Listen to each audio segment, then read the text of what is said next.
Bienvenidos. Hoy vamos a poner el foco en Puerto Rico, concretamente en su universidad pública más importante, la UPR.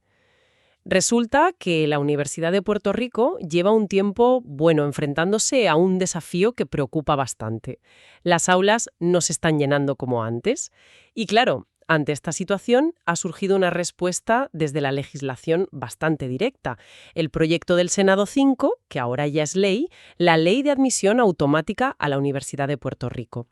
Nuestro objetivo hoy es desgranar esta ley. Tenemos la fecha, 18 de agosto de 2025, y el texto oficial. Así que vamos directos a la fuente. Queremos entender no solo qué dice exactamente la ley, sino también por qué se ha visto como necesaria y qué es lo que busca conseguir. Vamos a hacer un análisis a fondo de esta nueva normativa. Exacto. Y es fundamental entender el contexto, ¿verdad? Porque la ley no sale de la nada. Responde a una bajada notable de estudiantes en la UPR, que al final es un pilar educativo y cultural allí en Puerto Rico. Analizaremos esa situación y, claro, el mecanismo central de la ley, eso que llaman admisión automática. Veremos cómo funciona, a quién afecta realmente y qué busca cambiar en cómo se accede a la educación superior pública en la isla. Muy bien, pues vamos a meternos en faena. Empecemos por el problema de raíz. Eso que esta ley intenta, atajar. La propia ley, en su exposición de motivos, lo deja bastante claro, ¿no? Habla de una situación preocupante en la UPR. Así es. La ley es muy explícita en eso. Utiliza datos oficiales del Instituto de Estadísticas de Puerto Rico para pintar un poco el cuadro. Fíjate, en el primer semestre del curso 2022-2023, la UPR recibió algo más de 18.000 solicitudes. De esas admitió a unas 10.300 personas. Pero aquí viene lo interesante, lo que preocupa. Solo se matricularon finalmente unas 7.750. Vaya, o sea que hay una diferencia considerable entre los que la universidad dice sí, puedes entrar y los que realmente acaban estudiando allí. Exacto. La ley calcula que la tasa de matriculación, es decir, el porcentaje de los admitidos que efectivamente se inscriban, cayó 13,6 puntos porcentuales entre 2014 y 2022. Es una tendencia a la baja que, lógicamente, genera alarma en una institución pública de esa envergadura. No se trata solo de atraer talento, sino de conseguir que ese talento que admites se quede. Y creo que mencionaba también datos específicos de algunos campus, ¿verdad? Recuerdo que las cifras de Río Piedras eran llamativas. Sí. Y ayudan a entender la magnitud del problema. El recinto de Río Piedras, que es quizá el campus más grande, el más conocido de la UPR, pasó de tener casi 20.500 estudiantes en el curso 2006-2007 a poco menos de 12.800 en el 2023-2024. Uf, Estamos hablando de una reducción de casi 8.000 estudiantes en uno de sus buques insignia. es una barbaridad. Y en otros campus la situación es todavía más crítica. El recinto de Utuado, por ejemplo, que está fuera del área metropolitana principal, pasó de unos 1.750 estudiantes en 2006-2007 a solo 335 en 2023-2024. Es una caída drástica, vamos.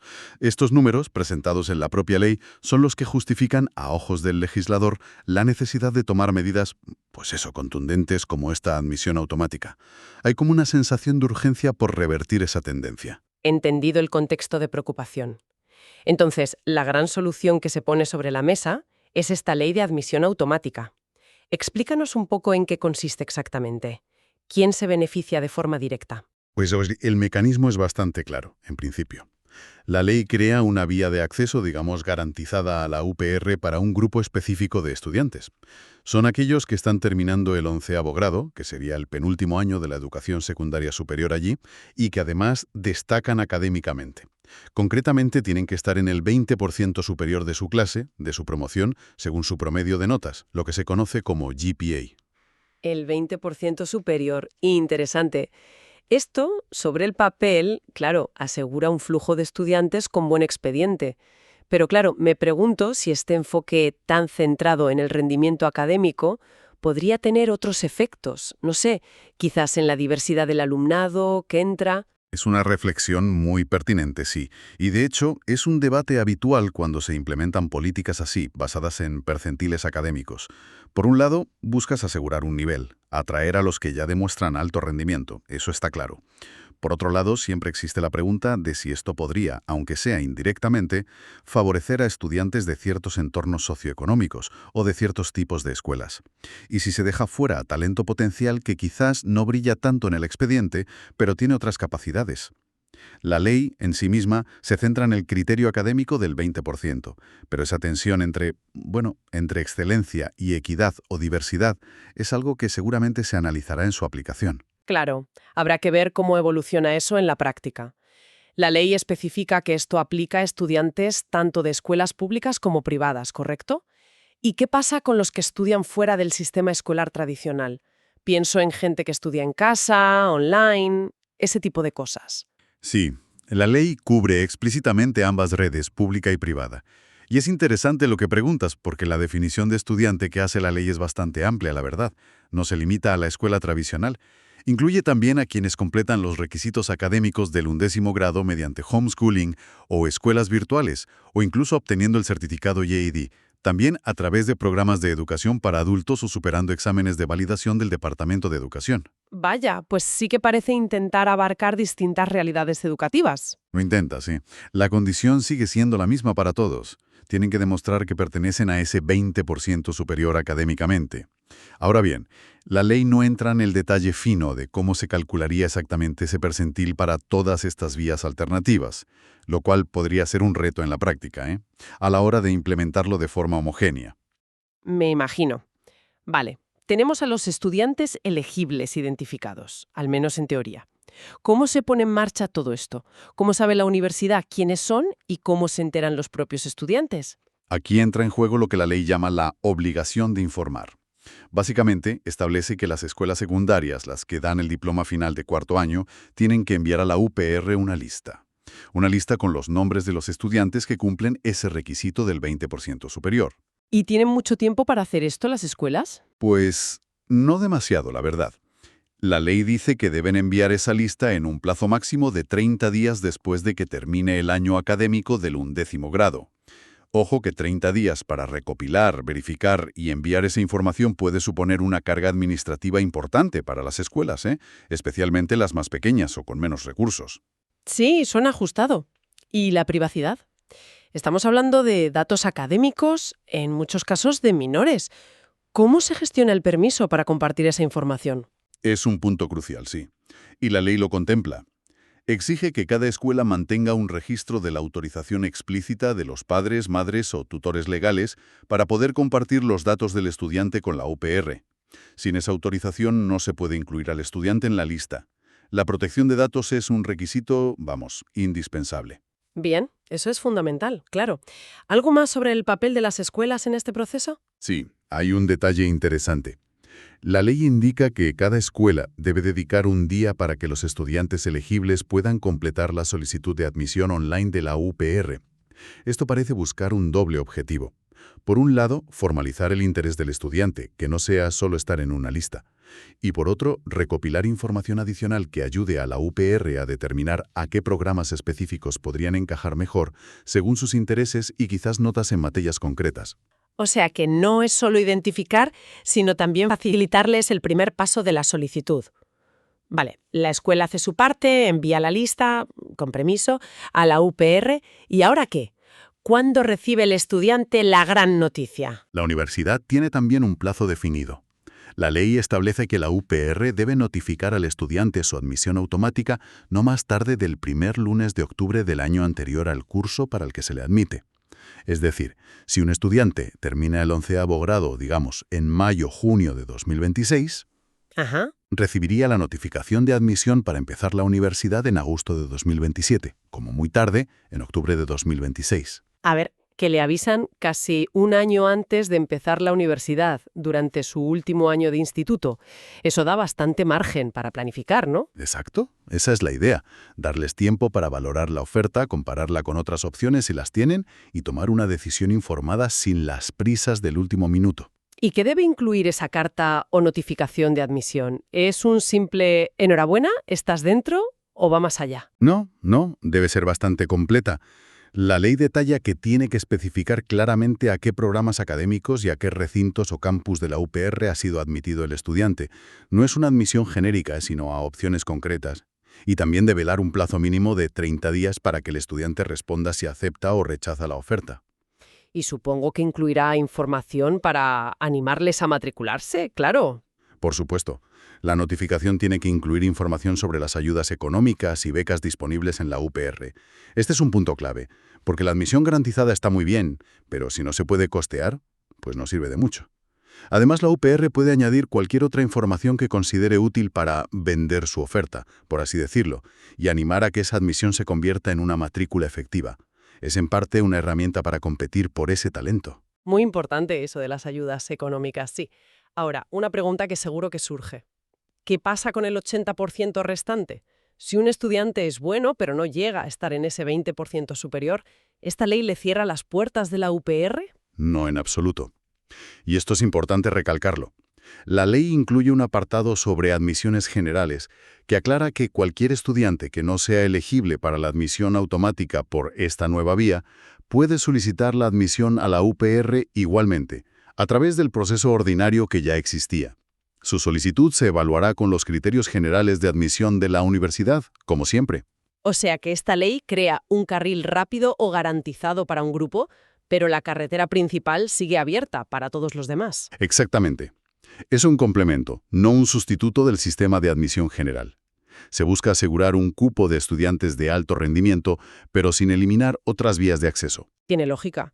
Ahora bien, poner en marcha una ley así es una cosa, pero saber si funciona es otra. ¿Prevé la ley alguna forma de medir si se están cumpliendo los objetivos? ¿Se va a evaluar si realmente sube la matrícula y si a estos estudiantes les va bien una vez dentro? Sí, y es un aspecto fundamental, la verdad.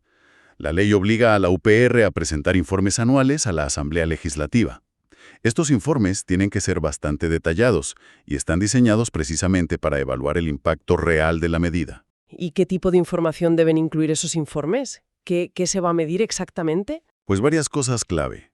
Primero, ¿cuántos de los admitidos automáticamente se matricularon finalmente? Esto medirá la efectividad de la ley para convertir admisiones en matrículas reales. Es el objetivo número 1, digamos. Segundo, las tasas de retención de estos estudiantes. ¿Cuántos continúan estudiando en la UPR año tras año? Porque no solo importa que entren, sino que se queden y terminen. Claro, la retención es crucial. ¿Algo más? Sí. Tercero, el desempeño académico de esta cohorte específica de estudiantes. Se medirá a través de su promedio académico, su GPA acumulado durante sus años universitarios. Y cuarto, un punto que me parece especialmente relevante. ¿Cuántos de estos estudiantes necesitaron y utilizaron medidas de apoyo o intervención temprana que ofrece la universidad? Pienso en tutorías, asesoramiento académico, ese tipo de cosas. Ese último punto sobre el uso de apoyos me parece vital, porque una cosa es tener un buen expediente de instituto y otra es adaptarse y tener éxito en la universidad, que es un entorno muy diferente, vamos. Precisamente, no basta con abrir la puerta. Hay que asegurarse de que los estudiantes tienen las herramientas para avanzar una vez dentro. Medir si este grupo de admitidos automáticamente necesita y usa los servicios de apoyo dará información muy valiosa sobre su proceso de adaptación y también sobre si la universidad está preparada para acogerlos eficazmente. Permite evaluar no solo el impacto cuantitativo, más matrículas, sino también el cualitativo, el éxito estudiantil real. Una visión más completa, sin duda. Bueno, y para ir cerrando los detalles prácticos, ¿cuándo empieza a aplicarse todo esto? Pues la ley es de efecto inmediato. Dice textualmente que entra en vigor inmediatamente después de su aprobación. Como está fechada el 18 de agosto de 2025, esa es la fecha de inicio. Y a partir de ahí, la UPR tiene un plazo de 90 días para desarrollar y adoptar la reglamentación interna necesaria para poner en marcha todos estos procedimientos que hemos comentado. O sea que tienen 3 meses para tener todo listo. ¿Cómo calcularán los percentiles en casos especiales? ¿El formato exacto de las notificaciones? ¿La coordinación con las escuelas? ¿Trabajo tienen por delante? Sin duda, la implementación requiere un esfuerzo de coordinación y de definición de detalles importante por parte de la universidad. La ley también incluye una cláusula de separabilidad, que es algo estándar. Si alguna parte se declarase inconstitucional, el resto de la ley seguiría vigente. Perfecto. Pues creo que hemos cubierto los aspectos centrales de esta ley de admisión automática a la Universidad de Puerto Rico.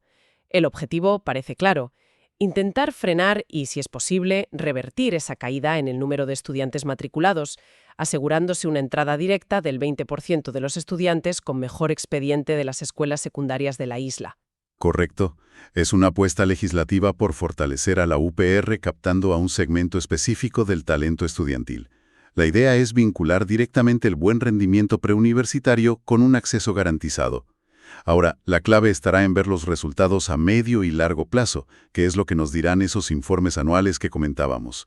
Ahí se verá si la estrategia funciona no solo para llenar pupitres, sino también para impulsar el éxito de esos estudiantes una vez dentro. Queda claro el mecanismo, la intención y la justificación que da la propia ley. Ahora, para terminar, una reflexión que quizás va un poco más allá del texto legal en sí. Esta ley se enfoca mucho en el mérito académico, en ese 20% superior.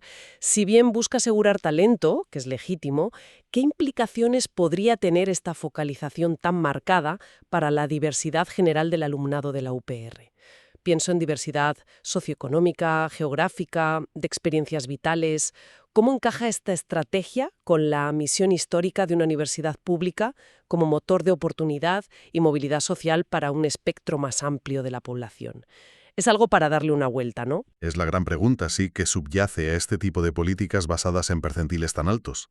¿Se puede maximizar la captación de excelencia académica sin sacrificar, aunque sea involuntariamente, otros aspectos de la misión universitaria como la equidad o la representatividad social? No hay una respuesta fácil, desde luego. Será fundamental analizar los datos que se recojan en el futuro, de dónde vienen estos estudiantes admitidos automáticamente, cuál es su perfil socioeconómico comparado con el resto del alumnado, etc. Eso será lo que nos permite entender el impacto real de la ley en la composición y, en última instancia, podríamos decir, en el alma de la UPR. Es algo a lo que habrá que prestar muchísima atención en los próximos años.